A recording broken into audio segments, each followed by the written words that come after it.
Okay, hopefully you can hear me because there's a lot of humming.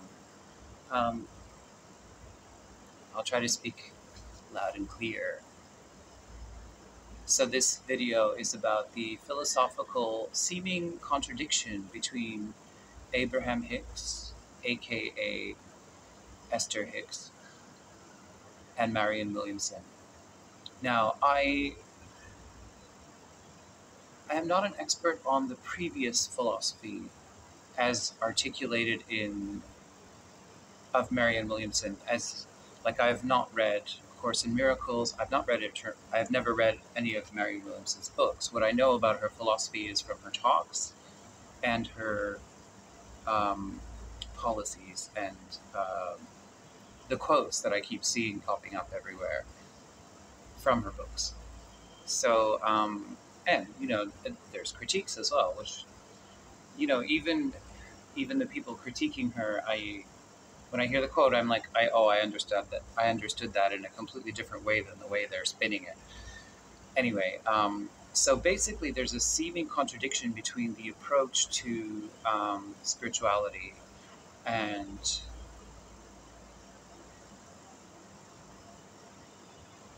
ethics, I guess, as between Marianne Williamson and Esther Hicks. If you think a Trump debate would be interesting with Marianne and Trump, I suspect that a debate between Esther Hicks and Marianne Williamson would be more fiery. Um, anyway, Marianne Williamson is often accused of being toxically positive. Really, I, I think that I think when people say that, they're conflating her with what is it, the gift or the miracle or something, and Esther Hicks, who actually was bummed from that book. And it's like this positivity philosophy that was really big in the early 2000s and late 90s, I think. And I mean, nowadays, everybody has heard of manifestation and mindfulness. So it's pretty mainstream, really, even though there's a lot of resistance, I would say, as well.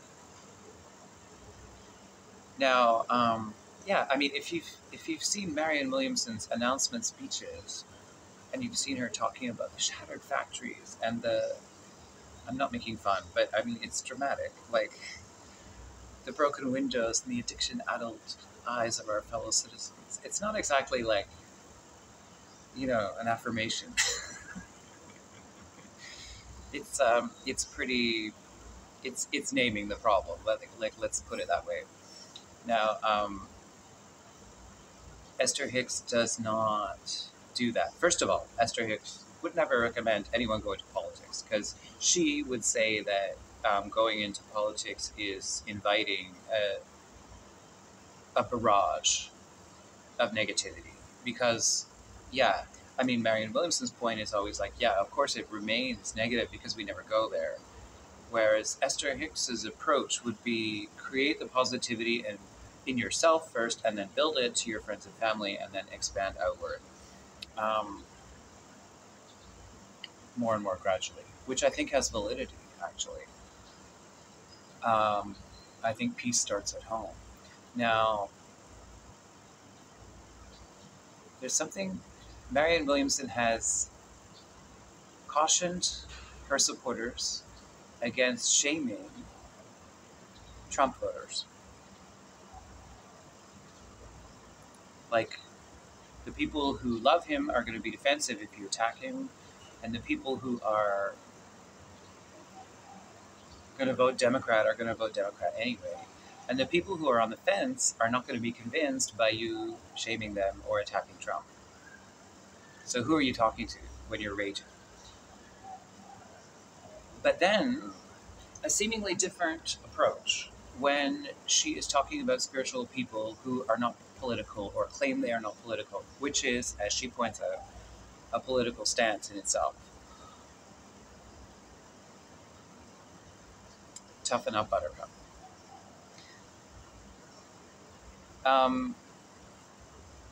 I get why she's doing it, because there are instances, usually with friends and family, where you tell them to toughen up, and they do. They just magically kind of come out of their own ego enforced victimhood and think of someone else, and it actually releases them, and then they become zen. The thing is, I don't. The only thing, okay, Marianne Williamson has to gauge this for herself. I'm not like saying she's doing something wrong or anything, but I generally think that I think that the thing about shaming the Trump voter might also be applicable to the spiritual people, the crystal ladies, who are politically disengaged, because first of all, they might have assessed that they get into a shitty mood when they get into politics, and then it spirals out, and they end up arguing with trolls, and they don't like it, and so they'd rather be do their mindfulness and go on a retreat, which might be better actually for the world than arguing with trolls. So the only thing is, I'm wondering if she's not presuming too much familiarity with spiritual people to then try to galvanize them. The law of attraction does not recommend the galvanizing approach to motivating people. It recommends inspiring people and attracting people. So if I had a critique, which is possibly completely wrong, about Marianne Williamson's approach there, it would be that there's a little bit too much of the stick method when it comes to, are we even going to have a survivable world 50 years from now, 20 years from now, if we don't deal with climate crisis? Now, that's one way to go, but it's using fear to motivate people. The other way would be, how nice would it be if we had some trees that our kids could play in? Like fresh water and nature and non-depression, because depression has pretty much been linked to technology, causality. And there's me going into fear. Okay, anyway. Yeah, so what, in my last video, I was talking about how peace building could be leading with the thing that you want to see. So attraction. So I also think that there are a lot of spiritual people who have been moved to support Marianne Williamson's campaign because of that 0.1% of woo or witchiness or mystery that Marianne Williamson seems to possess, including, I must admit, a little bit me. Like beyond the policies. The policies are good. If you look at them, they're good. But I don't know if I would have been attracted to support any candidate who had those policies, if I'm honest. There's a personality factor. And as it happens, there are a lot of practical reasons to support Marianne Williamson, as well as her personality and human appeal. So yes, basically it seems like there's a contradiction between Marianne Williamson's approach to problem solving and Esther Hicks's approach to the law of attraction, which, if someone wanted to, when they talk about toxic positivity, they're not talking about Marianne Williamson's philosophy as it is now. They're talking about the Esther Hicks method, which is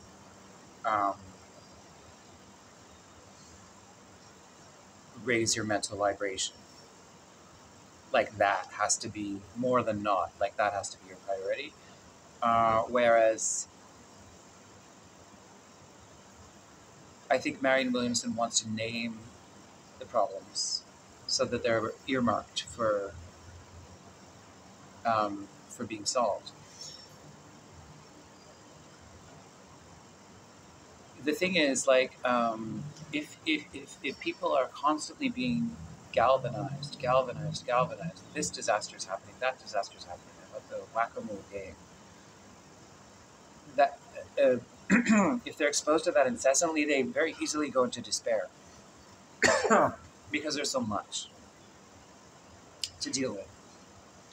Now, it is possible to apply the Hicks philosophy to politics and to Marianne Williamson's campaign directly. In fact, whether the two philosophies are exactly the same or not, they're not. They're different. But if one is applicable to the other in the sense that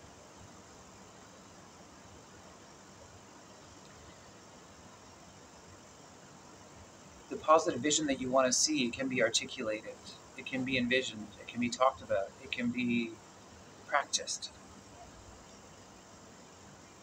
Even, I remember Esther Hicks had a lady in her audience who asked her about, she was working for the UN, and she was complaining about the toxicity, because it does exist in political spheres. And now, normally Esther Hicks, when someone asked her if they should run for office and if they could change the world, she was like, no. If that's where you're going, if that's where you're leading from, you can't. You have to change there first. But when this lady asked her, she was already working for the UN and everything, and she wanted to know how to deal with the toxicity, Esther said, well, when you were originally inspired to join the UN, was it not partly because of that wrangle and the diversity and the differences of opinions that you found so inspiring to get into? So keep that in mind as you continue the work, which is interesting, and also something that I'm applying to the Marianne Williamson campaign. If someone makes me think, that's incredible. If they make me think differently about something, that in itself is incredibly inspiring. Otherwise, I'm just, like a kind of inanimate collection of opinions. So anyway, yes, I'm not sure I got all this out. All my points out that I wanted to. Oh, yes.